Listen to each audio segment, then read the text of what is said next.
참된 말을 함으로 원수가 되었느냐, 참된 말을 함으로 원수가 되었느냐 하는 제목으로 함께 말씀을 나누도록 하겠습니다.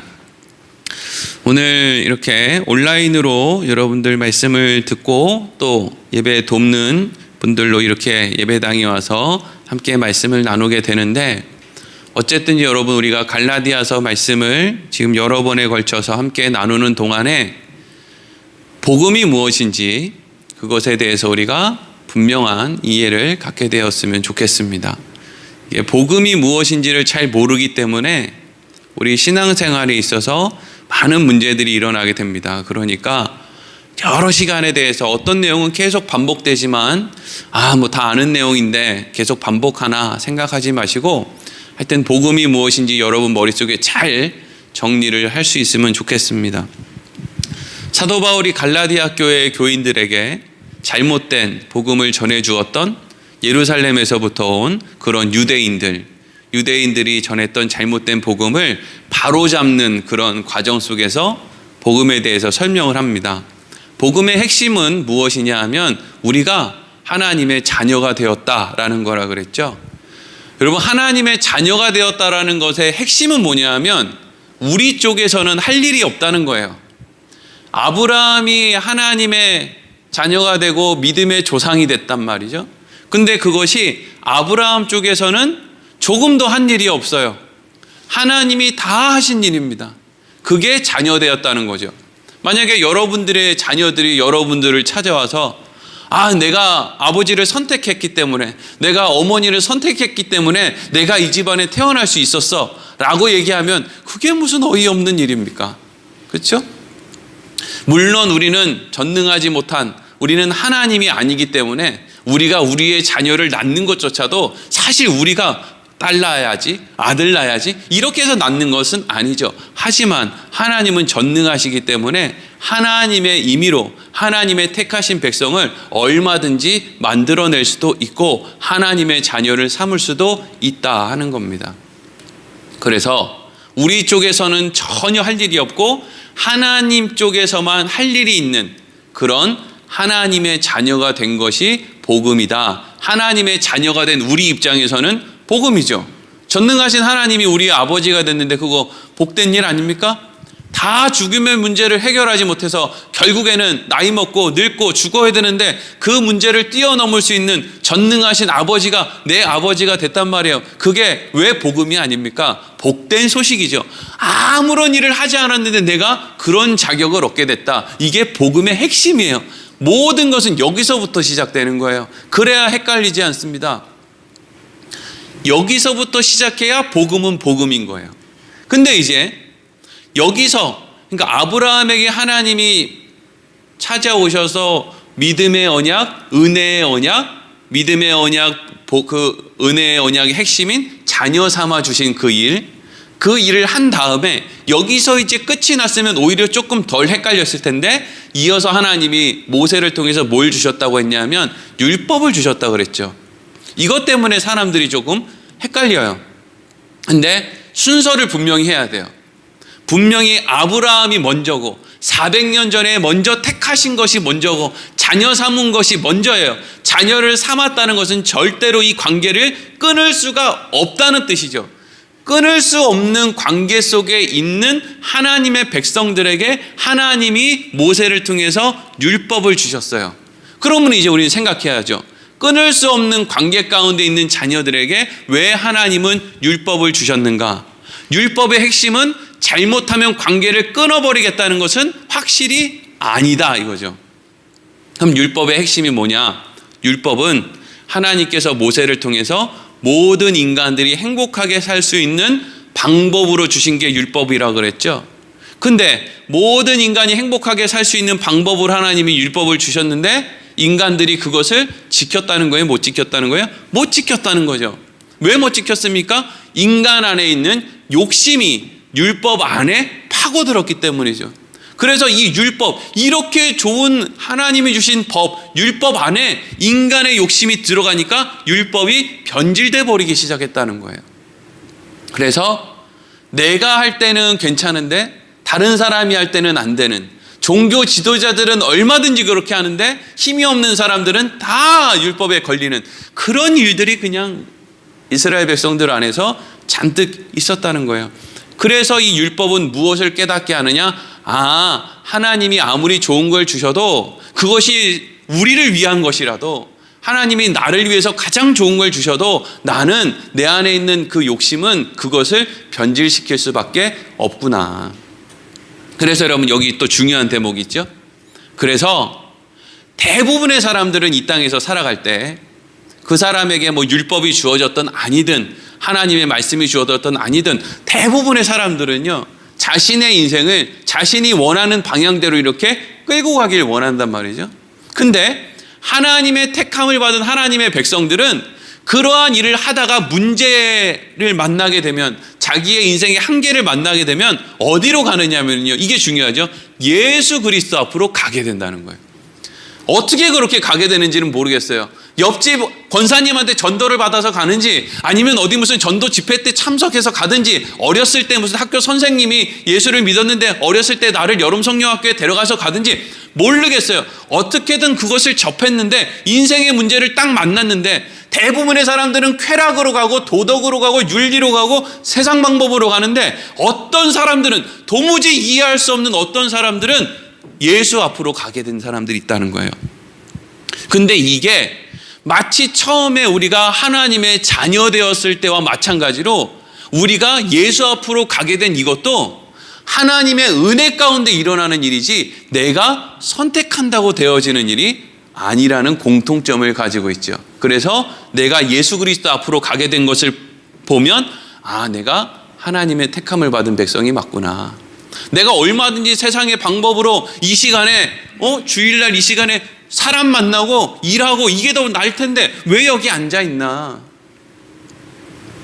어려운 코로나 시대에 왜 핸드폰을 쳐다보고 있나? 교회에서 코로나를 막 다 퍼뜨려 가지고 힘들게 한다는데 교회가 뭐가 좋다고 여기서 예배를 드리고 있나? 내가 예수 앞에 있는 거 보니까 이건 내 힘으로 되는 문제는 아니구나. 그래서 율법은 예수 그리스도께로, 그러니까 율법을 온전히 지키지 못하는 것을 통해서, 내가 원하는 어떤 것을 만들어내지 못하는 걸 통해서, 율법을 온전히 못 지킨다라는 얘기는 다른 말로 하면 내가 원하는 인생을 내 힘으로 못 산다는 거랑 똑같아요. 왜냐하면 율법을 모든 사람들이 완전히 지키면 모든 사람들이 다 원하는 대로 사는 건데, 다 자기 인생의 욕심대로 막 살다 보니까 율법을 온전히 못 지키는 것이고, 대부분의 사람들이 다 자기가 원하는 대로 살려고 하지만 그게 결국에는 내 힘으로 안 된다는 거예요. 왜? 그때마다 또 욕심이 찾아오거든요, 인생에.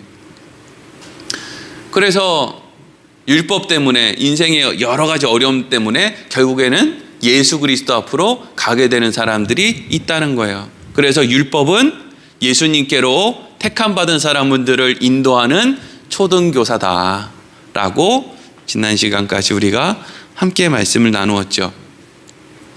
율법에 인간의 욕심이 들어가게 됐다. 그래서 그 좋은 율법이 변질이 되었다라고 하는 걸 여러분 잘 기억해야 돼요. 이게 오늘의 어떻게 보면 중심에 있는 거예요. 자, 그러면 이제 그래서 어떤 사람들이, 택함을 받은 사람들이 예수를 알게 되고 내 힘으로는 할 수 없구나라는 것을 이제 깨닫게 됐어요. 그리고 나서 이제 예수님 앞으로 나오게 됐죠. 하나님의 은혜구나. 그게 이제 복음을 알게 되는 거예요, 사람들이. 이게 복음이구나. 내가 하나님의 자녀가 되었구나. 내가 어떤 행위를 해서가 아니라 이건 전적인 하나님의 은혜구나. 근데 문제가 찾아오죠.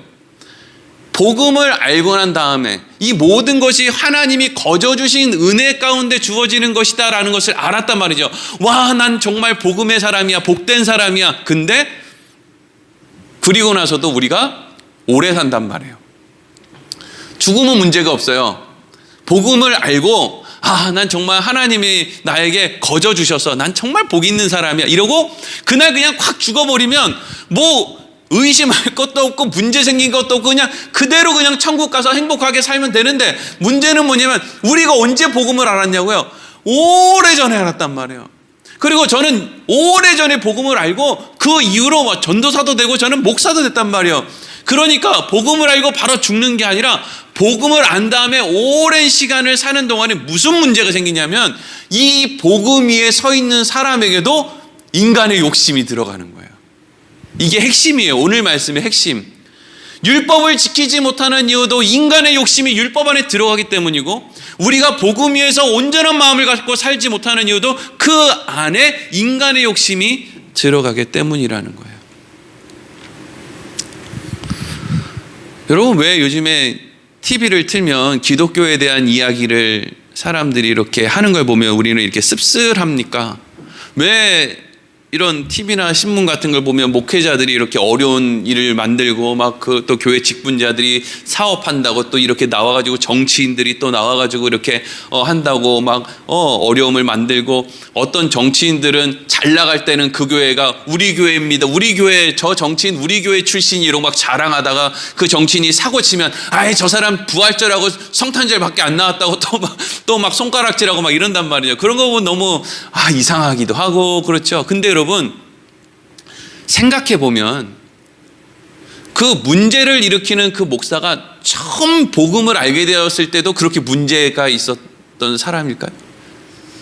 그 경제인, 정치인, 어떤 사람들, 지금 문제를 일으켜서 교회를 부끄럽게 하는 그 사람들이 처음에 복음을 그 사람들이 받아들일 때, 야, 내가 정말 복 있는 사람이고 하나님의 자녀구나라고 했을 때 그 사람들이 처음부터 그런 마음이었겠냐고요? 그렇지 않다고요.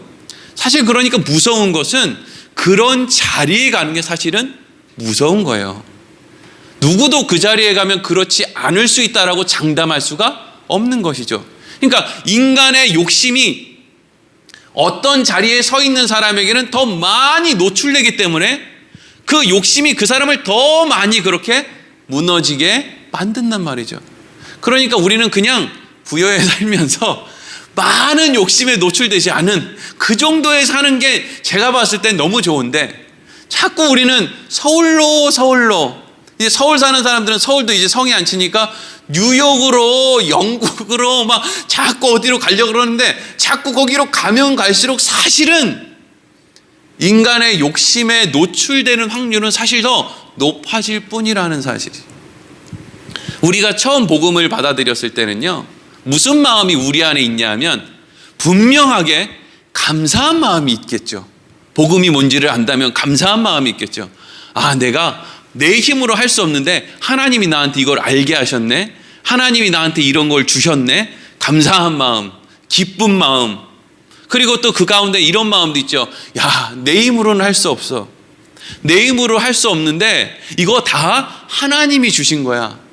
대부분의 사람들이 예수 믿을 때 하는 행동이 뭐예요? 처음 예수님을 알게 난 다음에 하는 행동이 뭐냐면 눈물을 흘리기도 하고 막 자기의 삶을 돌아보기도 하고 이제는 그렇게 하지 않아야지라고 막 결단을 하기도 하고 막 그런단 말이죠. 그 중심에는 뭐가 있냐면요, 내 힘으로는 할 수 없었어, 난 정말 자격 없는 사람이야, 난 이렇게 못났지, 나같이 못난 사람을 어떻게 하나님은 이렇게 나를 사랑해 주셨지? 이런 것들이 이제 처음 복음을 알게 된 사람들의 마음에 이제 대부분 생기는 공통적인 마음이거든요. 그런데 중요한 게 그러고 나서 죽질 않는다고요. 그러고 나서 시간을 이렇게 지나면서 우리는 오래 산다고요. 그러다 보면 무슨 현상이 일어나냐 하면요, 저 같은 사람은 목사라고 하는 직분을 갖게 되고, 어떤 사람은 그러다가 보면 장로라고 하는 직분을 갖게 되고, 어떤 사람은 권사로 집사로 신앙생활 오래 하고 마치 나는 신앙생활 오래 한 믿음의 선배가 되고, 저 사람은 이제 막 예수를 믿어서 저희 이제 막 교회 들어온 믿음의 후배가 되고 막 이런 식이 되면서 그 안에서 목사의 직분을 가졌기 때문에 인간의 욕심에 더 많이 노출이 되고, 장로의 자리에 섰기 때문에 인간의 욕심이 그 복음의 위에 있는 사람에게 더 많이 노출이 된단 말이에요. 그러니까 그럴 거면 차라리 예수 믿고 계속 평신도로 집사로 그냥 잘 몰라요 이러고 계속 있었으면 오히려 그 인간의 욕심에 조금 덜 노출됐을 텐데, 뭐 잘났다고 막 전도사 했다가 신학교 나와가지고 목사 안수 받고 이렇게 하고 나니까 제가 더 그 인간의 그 욕심이 복음이라는 것 위에 더 이렇게 덮어지게 됐다는 거예요. 자, 지금부터 한번, 그러면 인간의 욕심이 복음 위에 들어오면 궁극적으로 어떤 현상이 일어나는지를 한번 생각해 보자고요. 여러분, 우리가 어떻게 하면 구원받느냐라고 물어보면 두 번 생각할 것 없이 사람들은 이렇게 얘기해요. 예수 그리스도를 믿어야 구원을 받는다. 그렇죠? 어떻게 구원받아요? 예수 그리스도를 믿어야 구원을 받잖아요. 그렇죠? 근데 여러분, 사실 복음의 핵심은 예수 그리스도를 믿어야 구원받는다라고 할 때 이 복음의 핵심 포인트는 어디 있냐면 예수 그리스도에 있어요. 예수 그리스도는요, 사실 무슨 의미가 그 안에 담겨 있냐면은 너네 힘으로는 구원받을 수 없어. 너네는 죄인이야. 얼마나 죄인인 줄 알아? 하나님의 아들이 이 땅에 와서 너희를 대신해서 죽어야 될 정도로 니네는 죄인이야, 나쁜 놈이야, 구제불능이야. 이게 다 포함되어 있는 단어가 예수 그리스도예요.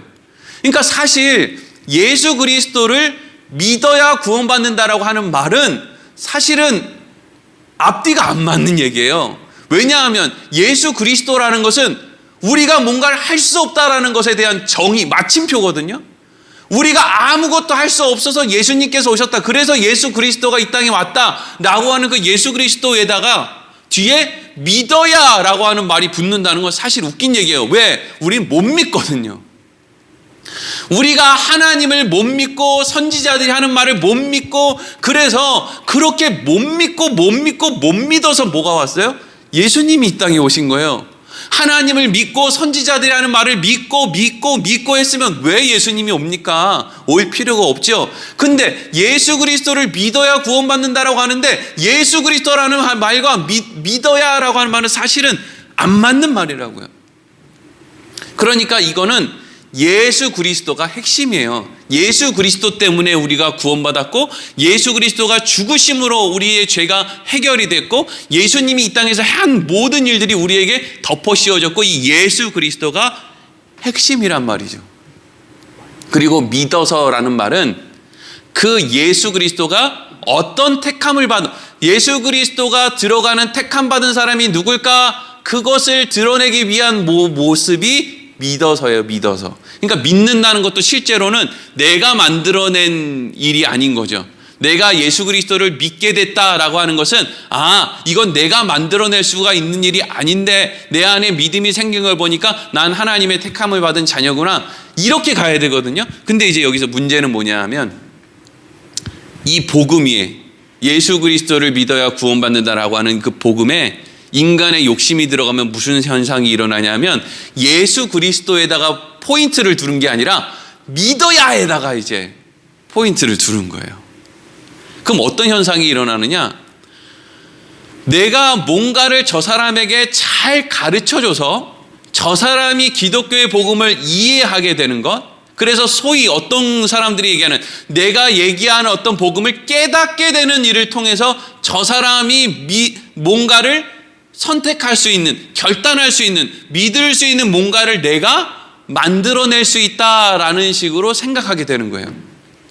그래서 목사님들 집에 불러다가 이렇게 신방할 때 교회 안 나오는 남편들이 이렇게 데려다가 여기 앉혀놓고 목사님 얘기 좀 들어봐 이런 식으로 이제 하는 집들도 많이 있단 말이죠. 그러면 그 안에 무슨 생각이 있냐 하면 목사라고 하는 사람이 말을 잘 알아듣게끔 하면 그 안에서 믿게 되는 일이 일어날 수도 있다라고 하는 그러한 생각으로 흘러간다는 거예요. 그게 뭐냐 하면 복음 위에 인간의 욕심이 들어간다는 거예요.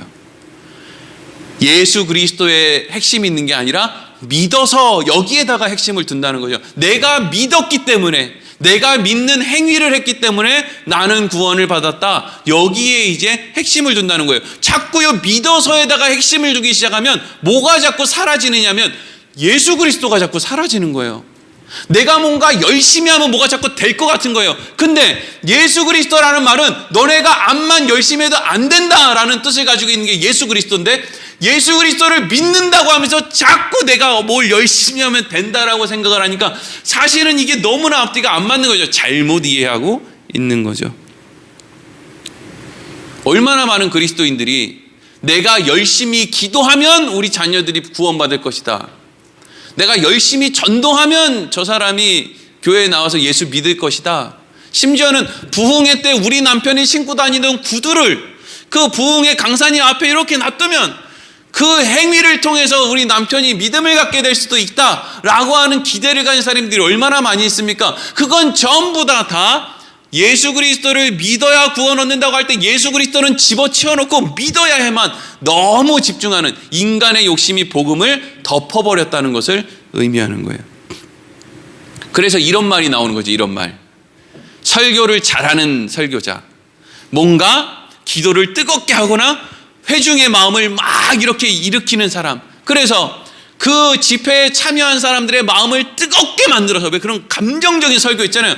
그 뜨겁게 만들어서 막 그 사람들을 이 강대상 앞으로 초청하고 거기서 영접기도 시키고 하는 그런 재주를 가진 설교자를 사람들은 뭐라고 부르느냐 하면 주의 종, 능력의 종, 불의 종 이렇게 부른단 말이죠. 너무 이상하잖아요.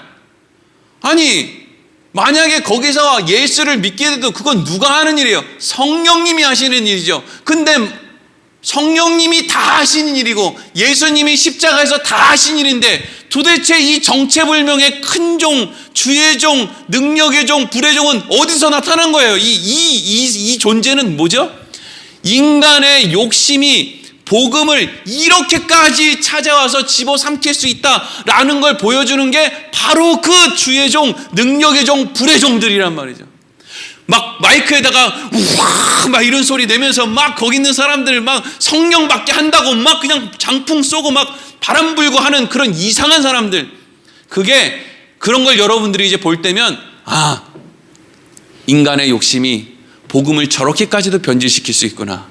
야, 가관이네. 도대체 저 사람한테 예수 그리스도는 뭔가? 인간의 힘으로 아무것도 할 수 없어서 절망 가운데 이 땅에 오셔야만 했던 그 예수 그리스도는 저 불의 종 앞에 도대체 뭔가? 저 불의 종과 예수 그리스도의 관계는 도대체 뭔가? 참 기가 막힌다는 거죠, 이게. 그래서 이제 오늘 본문의 말씀이 바울이 이러한 인간들의 복음의 인간의 욕심이 찾아와서 생겨나는 어떤 그런 현상들에 대해서 바울이 지금 경계하고 있는 거예요. 너희들 혹시 그런 생각에 빠져 있는 거 아니야? 내가 너희들에게 전해줬던 그 복음의 바탕 위에 벌써 인간의 욕심을 담아내기 시작한 거 아니야? 그래서 너희도 결국에는 그 예루살렘으로부터 온 유대인들의 말을 듣고 너희도 결국에는 그걸 받아들이고 이제는 너희도 그걸 다른 사람한테 가르쳐줘서 너희도 그런 일을 하고 싶은 거 아니야? 마치 네가 허락하면 성령이 저 사람에게 들어가고 마치 네가 막으면 저 사람에게 성령이 들어가지 않는 곧단 일을 너가 하고 싶은 거 아니야? 네가 하나님이 되고 싶은 거 아니야? 네가 성령이 되고 싶은 거 아니야? 그걸 경계하고 있다고요. 그래서 오늘 본문 이제 12절에서 15절 읽어보겠습니다. 시작. 형제들아, 내가 너희와 같이 되었은즉 너희도 나와 같이 되기를 구하노라. 너희가 내게 해롭게 하지 아니하였느니라. 내가 처음에 육체의 약함으로 말미암아 너희에게 복음을 전한 것을 너희가 아는 바라. 너희를 시험하는 것이 내 육체에 있으되 이것을 너희가 업신여기지도 아니하며 버리지도 아니하고 오직 나를 하나님의 천사와 같이 또는 그리스도 예수와 같이 영접하였도다. 너희의 복이 지금 어디 있느냐?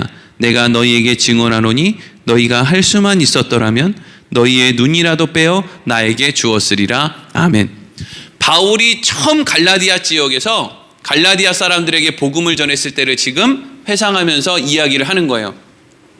우리가 지난 몇 주 전에 이 사도행전에 있는 처음 바울이 갈라디아로 가게 된 그거 막 이제 지도 보면서 막 설명을 해드렸는데, 그걸 이제 줄여서 잠깐 설명을 하면 바울이 이제 풍토병에 걸리는 바람에 원래는 그 버가를 중심으로 해서 저렇게 사람들에게 이렇게 거기서 이제 복음을 전하려고 했는데, 이제 버가는 뭔가 항구가 있고 거기 뭐 습기가 많고 이래서 거기서 풍토병이 걸렸단 말이죠. 그래서 거기에서 바로 마가 요한은 집으로 돌아갔는데 바울하고 바나바는 돌아가지 않았단 말이죠. 그래서 막 짐을 지고 전혀 다른 기후가 있는 비시디아 안디옥이라고 하는 타우루스 산맥을 넘어가야만 되는 그 갈라디아 지역으로 갔단 말이죠. 그때 바울의 모습이 어떤 모습이었는지를 상상해 보라는 거예요. 지금 바울이 그 얘기를 하는 거예요. 바울이 풍토병 걸리니까 몸은 쇠약해졌겠죠. 그리고 피시디아 안디옥에 가기 위해서 타우로스 산맥을 막 건너는데 산에 그냥 뭐 오르는 게 쉬운 일입니까? 몸도 힘든데. 그러니까 막 흙에 씻지도 못하고 흙투성에다가 거짓골이었겠죠. 그러니까 바울이 비시디아 안디옥에 있는 회당에 들어가서 거기에 있는 사람에게 복음을 전했을 때 바울의 모습은 남루한 모습, 거짓골을 하고 있는 모습이었다 하는 거예요. 근데 그때 그곳에 있는 사람들이 복음을 전해 듣고 그것을 받아들이는 사람이 있었다는 거죠. 바울을 귀하게 여기는 사람들이 있었다는 거예요.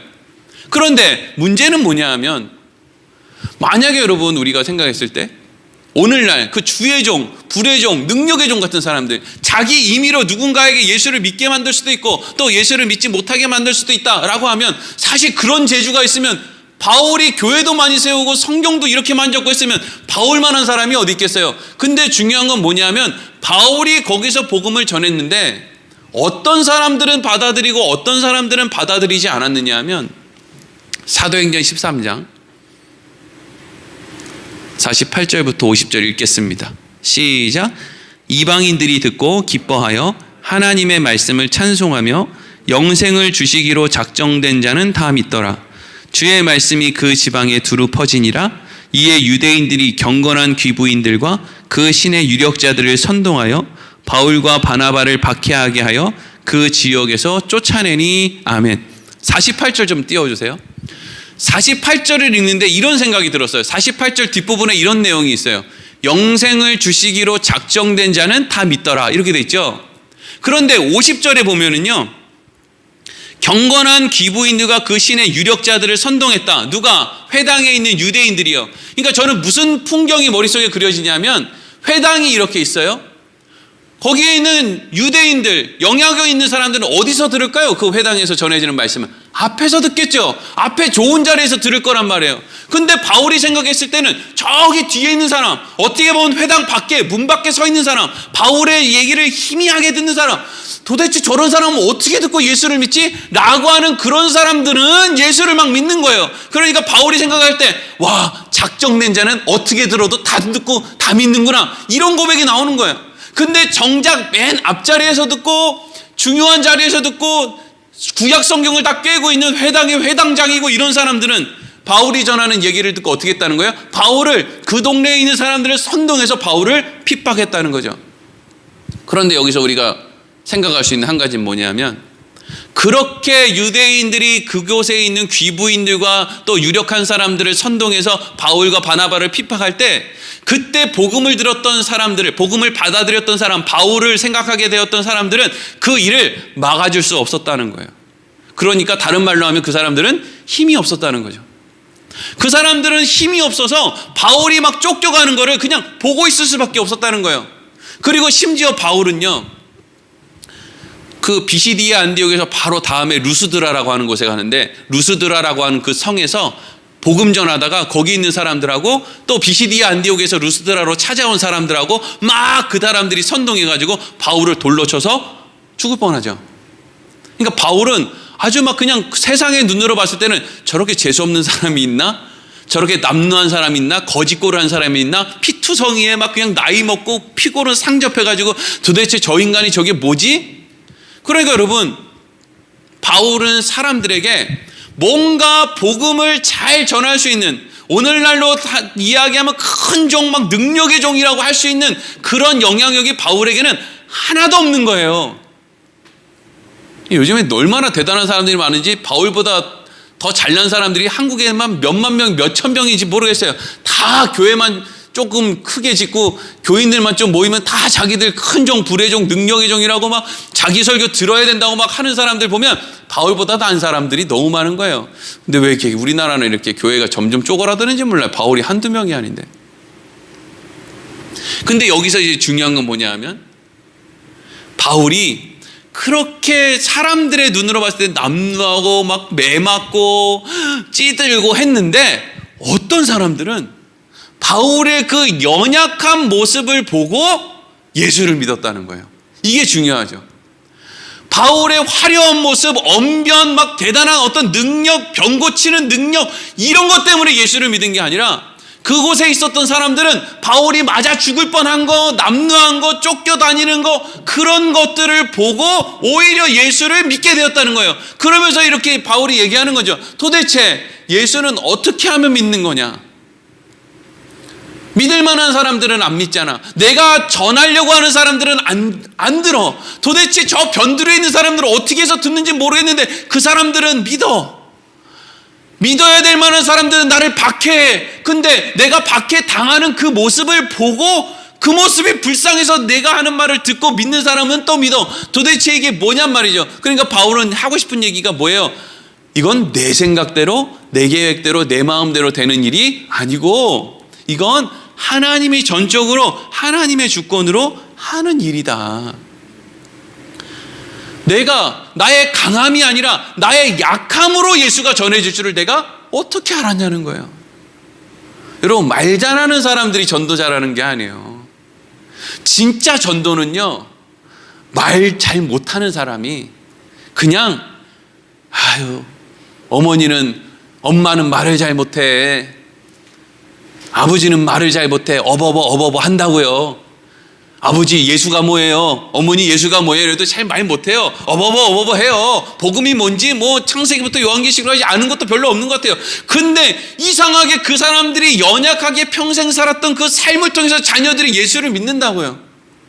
아버지는 목사고, 아버지는 장로고, 아버지는 막 대단한 영향력이 있는 그리스도인인데 막 유창하게 막 성경 창세기부터 요한계시록까지 맨날 그냥 내 얘기인가? 맨날 그냥 이야기를 하는데 이상하게 자녀들이 예수 안 믿는 애들 안 믿는다고요. 참 이상한 일이죠.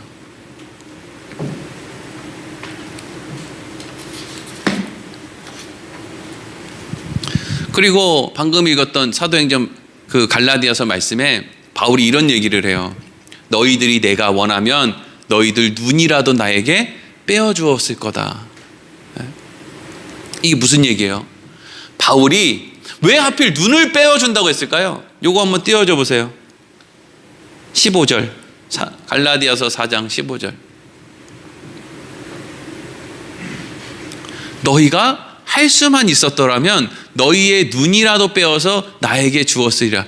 왜 하필 눈을 빼서 준다고 얘기를 할까요? 그래서 신학자들은 바울이 눈이 안 좋았을 거다, 눈에 안질이 있었을 것이다, 그렇게 얘기를 하는 거예요. 근데 갈라디아 교회 교인들이 바울도 연약하고 자기들도 연약하단 말이에요. 근데 바울이 눈이 너무 안 좋아서 맨날 고생을 하니까 갈라디아 교회 교인들이 무슨 병원에 갈 병원도 없지만, 병원에 가서 이거를 치료할 수 있는 방법도 없지만 자기들은 형편도 안 좋고 이러니까 거기 있는 사람들이 어떤 마음까지 먹었다는 얘기냐면, 이게 내가 할 수만 있으면 바울 선생님으로 해서 내가 눈이라도 내 쓸모없는 이 눈 내가 갖고 있어봐야 뭐해? 나 눈 2개니까 바울 선생님이 이거 눈 쓰시면은 훨씬 더 좋게 쓰시겠지. 이래서 눈을 빼줄 수 있는 사람이 줄이 서 있었다는 거예요. 그만큼 바울을 사랑했다는 거죠. 바울이 잘난 게 있어요? 대단한 게 있어요? 그 짓골에 두드러 맞고 죽기 일보 직전인데, 근데 갈라디아 교회에 있는 사람들은 그 연약한 바울을 위해서 눈이라도 빼어줄 것처럼 바울을 그렇게 사랑했다는 거예요. 그러니까 도대체 하나님은 바울의 뭐까지도 쓰시는 거예요. 바울의 연약함도 쓰시는 거죠. 우리는 복음에 인간의 욕심이 들어가면 자꾸 막 인간의 능력, 인간의 재능, 이런 게 거기에 자꾸 덧붙여진단 말이죠. 근데 복음에 대해서 하나님은 어떻게 쓰시느냐? 오히려 인간의 연약함을 통해서 쓰신단 말이죠. 사실 예수 그리스도라는 말이 인간이 연약하다는 거 아닙니까? 그래서 이제 16절 이렇게 넘어가요. 16절 읽겠습니다. 시작. 그런즉 내가 너희에게 참된 말을 함으로 원수가 되었느냐. 아멘. 바울은 갈라디아 지방에 있는 그 성도들에게 처음부터 지금까지 계속 무슨 말만 했을까요? 참된 말만 했어요. 참된 말. 복음이 무엇인지, 예수를 믿는 것이 무엇인지, 우리 힘으로는 왜 안 되는지, 율법이 왜 소용이 없는 짓인지 참된 말만 했어요. 그런데 처음에는 바울이 전했던 그 참된 말을 듣고 갈라디아 지역에 있는 교인들이 바울을 그렇게 사랑했는데, 지금은 똑같이 참된 말을 하는데 갈라디아 지방에 있는 사람들이 바울을 미워하고 원수로 생각하기 시작했다는 거예요. 뭐가 달라졌을까요? 바울의 말이 달라진 게 아니라 갈라디아 지역에 있는 교회 교인들의 마음이 달라진 거죠. 이게 앞에까지 설명했던 내용으로 따지면 그 사람들이 가지고 있던 복음에 대한 순수한 마음에 인간의 욕심이 거기에 들어오기 시작했다는 거죠. 그러니까 바울이 전하고 있는 그 순수한 복음이 원수처럼 들린다는 거예요. 여러분, 사람들이 의외로 예수 그리스도를 믿어야 구원받는다고 할 때 믿어야의 관심을 갖고 사는 사람들이 너무 많아요. 그래서 막 우리 힘으로는 할 수 없잖아 이런 거에 대해서 되게 싫어해요. 막 무슨 뭐 계획을 세우고 뭘 추진하고 이래가지고 으쌰으쌰하고 막 길거리로 막 들로산으로 막 달려나가고 이래야 뭘 하는 것 같고, 그래야 이 땅에서도 복 받고 천국에서도 복 받고 뭐라도 그냥 얻을 것 같고, 그래야 살아있는 것 같고. 근데 바울은 내가 계속 복음에 대한 참된 말을 했더니 갈라디아 교인들이 자기와 원수가 됐다는 거예요. 그러면서 뭐라고 얘기합니까? 17절에 시작. 그들이 너희에게 대하여 열심내는 것은 좋은 뜻이 아니요 오직 너희를 이간시켜 너희로 그들에 대하여 열심을 내게 하려 함이라. 아멘. 지금 바울이 갈라디아 교회 교인들이 왜 순수한 복음에 인간의 욕심을 담기 시작했느냐, 그 원인을 어디서부터 찾느냐 하면 예루살렘 교회로부터 온 그 유대인들이 너희 안에 인간의 욕심을 잔뜩 담은 이야기를 복음이라고 하는 말로 너희에게 전해줬기 때문이라는 거예요. 자, 그러면 이 갈라디아 교회에 들어온 이 예루살렘에서 온 그 유대인들은 처음부터 이랬을까요? 아니잖아요. 그 사람들도 예루살렘에서 처음 예수에 대해서 들었을 때는 감사한 마음, 기쁜 마음, 내 힘으로는 할 수 없다는 회개, 무슨 다짐 이런 것들이 있었을 거예요. 근데 그 사람들도 시간이 지나니까 예루살렘에 있을 때는, 거기서 복음의 순수함 안에 있을 때는, 그때는 이 사람들도 그렇지 않았는데 시간이 지나면서 이 사람들 안에 복음 위에 욕심이 담기기 시작했다는 거죠. 그래서 처음 예루살렘에서 복음을 받아들였던 사람들은 어떻게 해요? 사도행전 2장 37절부터 38절, 처음 베드로가 한 설교 듣고 그곳에 있던 사람들이 처음 복음을 들었을 때예요. 같이 읽어보겠습니다. 시작. 그들이 이 말을 듣고 마음에 찔려 베드로와 다른 사도에게 물어 이르되 형제들아 우리가 어찌할꼬 하거늘 베드로가 이르되 너희가 회개하여 각각 예수 그리스도의 이름으로 세례를 받고 죄 사함을 받으라. 그리하면 성령의 선물을 받으리니. 아멘. 지금 이 사람들이 복음에 대한 설교를 막 듣고 너희가 예수를 이렇게 해서 이 땅에 오신 메시아를 이렇게 했다 이런 말을 막 들으니까 뭐가 지금 찔리는 거예요? 이 사람들은 너희를 위해서 하나님의 아들이 이 땅에 보내셨는데 너희들이 그 예수를 반대하고 죽였다 이러니까 그 사람들이 그거에 찔렸다는 거잖아요. 그러니까 거기에 찔렸다는 건 뭐예요? 와, 우리가 하나님의 아들을 죽였어, 우리는 정말 나쁜 인간들이야, 이것 때문에 찔렸다는 거죠. 아무것도 할 수 없는 상태. 근데 그때 우리는 그러면 이제 어떻게 해야 됩니까? 우리 그냥 죽는 것밖에 없습니까? 그때 베드로가 뭐라고 했다는 거예요? 너희가 회개하고 각각 예수 그리스도의 이름으로 세례를 받고, 이 예수 그리스도의 이름으로 세례를 받으라는 거는요, 예수 그리스도에게 붙어 있으라 이 얘기죠. 우리가 세례 받는다는 게 뭐예요? 일종의 결혼식 같은 거잖아요. 붙어 있으라는 거죠. 왜 결혼을 합니까? 붙어 있으려고 결혼하는 거지. 이상한 생각이 들지만 언급하지 않겠어요. 원래 결혼은 붙어 있으려고 하는 거예요. 떨어져 있으려고 할 거면 뭐 한다고 결혼을 합니까? 원래를 생각하라고요, 원래를. 예? 왜 우리가 세례를 받아요? 예수 그리스도에 우리가 붙어 있겠다는 거예요. 그렇게 하라는 거죠. 이게 처음 복음을 받았을 때 예루살렘 교회 교인들의 모습이었어요. 여기에 어디 할례 받아라, 율법 지켜라 이런 말 없죠. 근데 시간이 지나면서 예루살렘에 있는 사람들, 유대인들이 그 안에서 그 은혜의 복음에 뭘 담기 시작했냐면 인간의 욕심을 담기 시작했어요. 그래서 누가 먼저 교회에 들어왔느냐, 누가 뭘 더 많이 아느냐, 누가 누구와 친분이 더 있느냐, 베드로와 친분이 있느냐, 바울과 친분이 있느냐, 뭐 이런 여러 가지를 통해서 자꾸 자기의 말을 높이고 싶은 마음, 자기의 생각대로 상대방을 움직이고 싶은 마음, 그런 욕심이 이 복음의 순수함 안에 들어오게 되었다는 거예요. 복음에 인간의 욕심이 들어가면은요, 내가 저 사람을 좌지우지하고 싶어 하는데, 심지어는 어떤 현상까지 있냐면은요, 내가 저 사람이 너무 미우면 저 사람이 받은 복음도 뺏고 싶은 마음이 내 안에 있어요.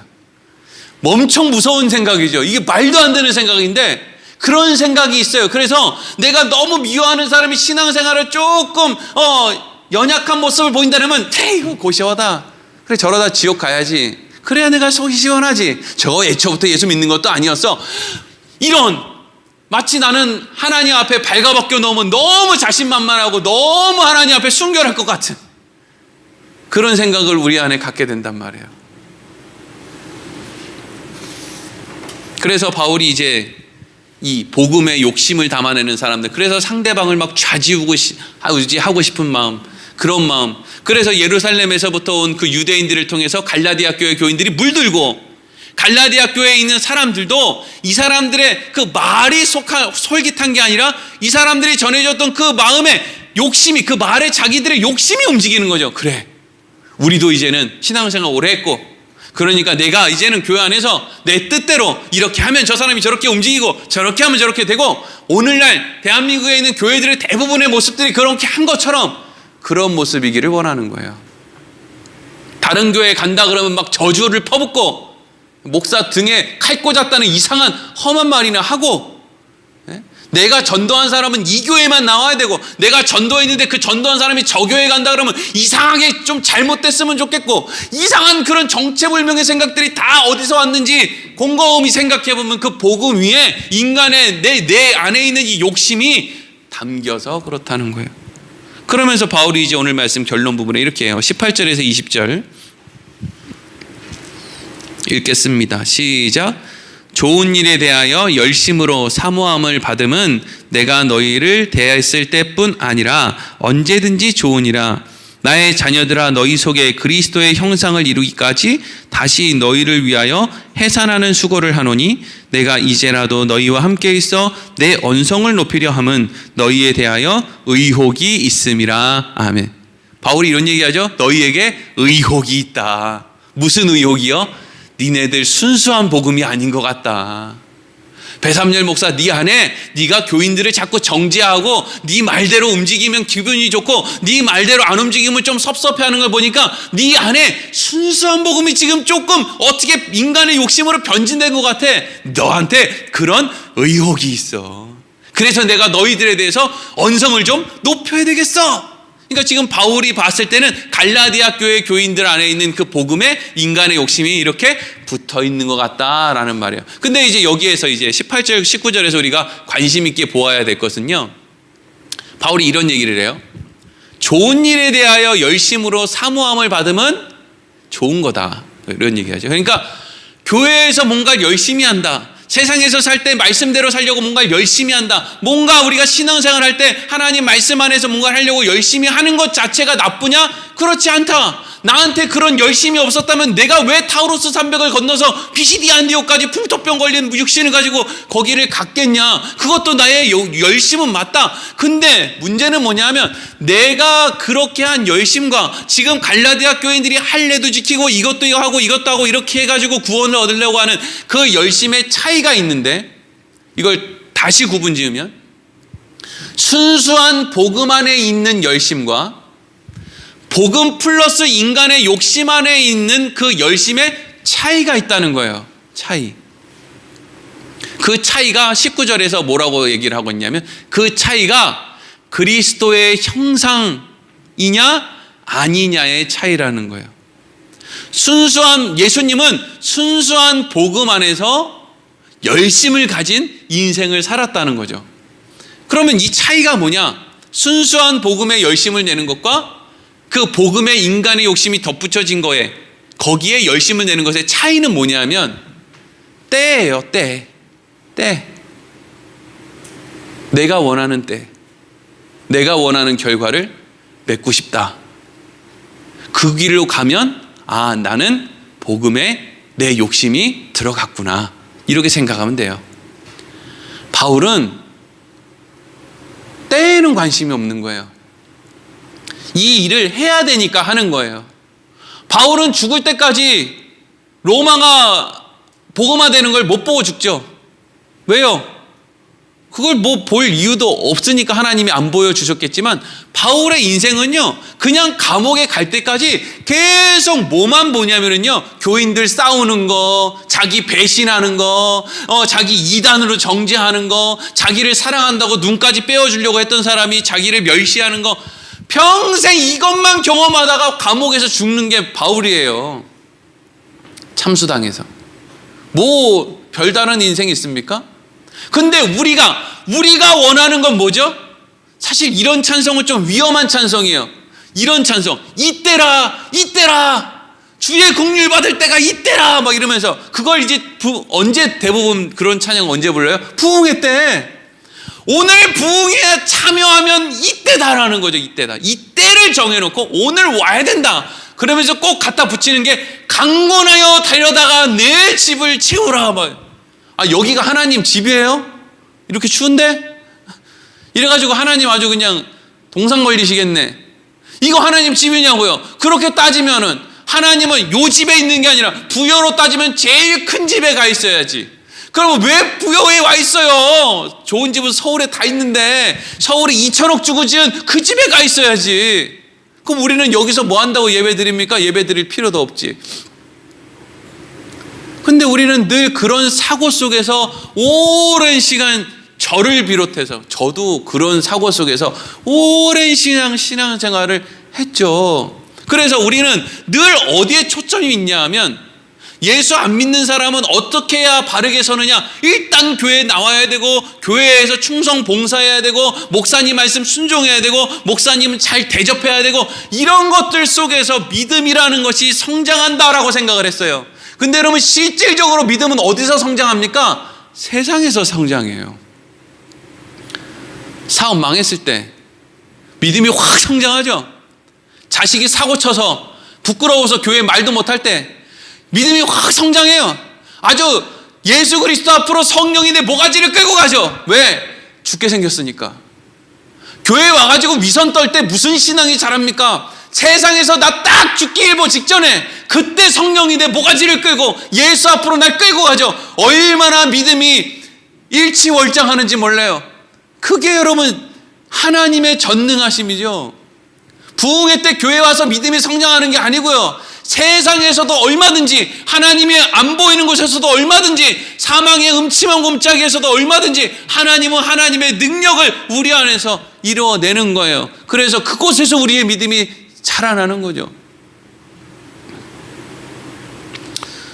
안 그래도 요즘에 교회 교인들 안 나오는데 이거 더 안 나오겠네?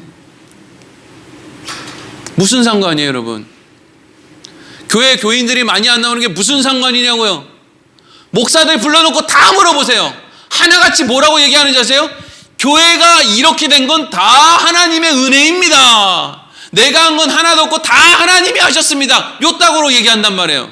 그러면 모든 것을 다 하나님이 하셔서 이렇게 됐으면, 이게 쪼그라들어서 이렇게 되는 것도 다 하나님이 하시는 일 아닙니까? 하나님의 주권 아니에요. 근데 교회가 커지는 거는 문제가 안 되는데 교회가 작아지는 건 문제가 됩니까? 교회가 작아지는 것도 문제가 안 된다고요. 교회가 더 쪼그라들었으면 좋겠어요. 모든 목사들이 이중직을 안 하면 안 될 정도로. 대신에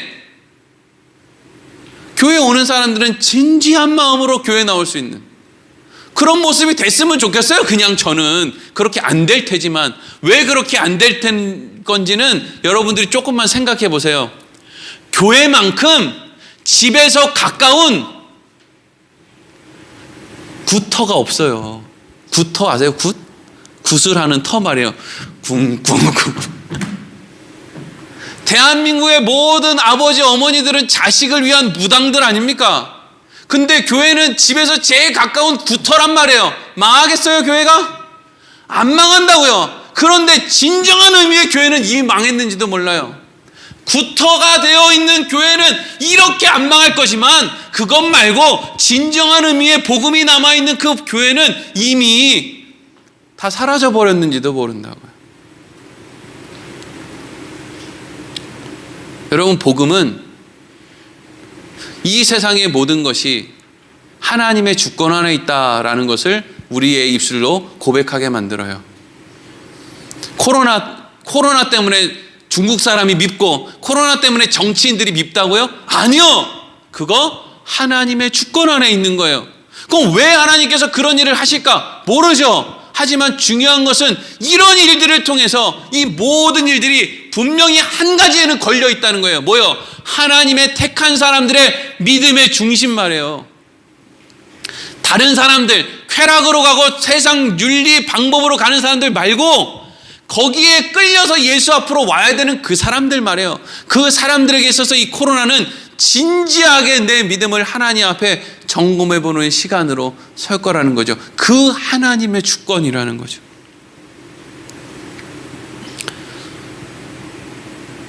교회는 큰일 나지 않았어요. 하나님도 큰일 나지 않고요. 우리는 우리에게 주어진 삶을 순종하며 살아가면 되는 거예요. 열심도 내야죠. 하지만 결과는 내가 생각할 때 볼 수 없다는, 내 때에 그 결과를 볼 수 없다는 그 마음, 하나님에게 주권을 맡긴다는 그 마음 안에서 열심도 내보는 거죠. 바울처럼 하나님을 사랑하는 거죠. 그리고 그 인생 가운데 내가 복음 위에 서 있는 거구나 라는 것을 늘 기억하면서 사는 거죠. 그러면 그 가운데 어떻게 되는 거예요? 다 하나님이 책임져 주셨으니까 그 이후의 삶도 우리가 하나님 나라에 이르기까지 그 복음 위에 서 있는 우리, 복음 위에 집 지고 사는 우리를 하나님이 먹이시고 입히시고 그 나라에까지 끌고 가시는 거죠. 뭐가 문제가 되겠습니까? 이게 여러분 오늘 말씀의 의미예요. 복음에 인간의 욕심이 들어가면 어떻게 되는가? 기도하겠습니다.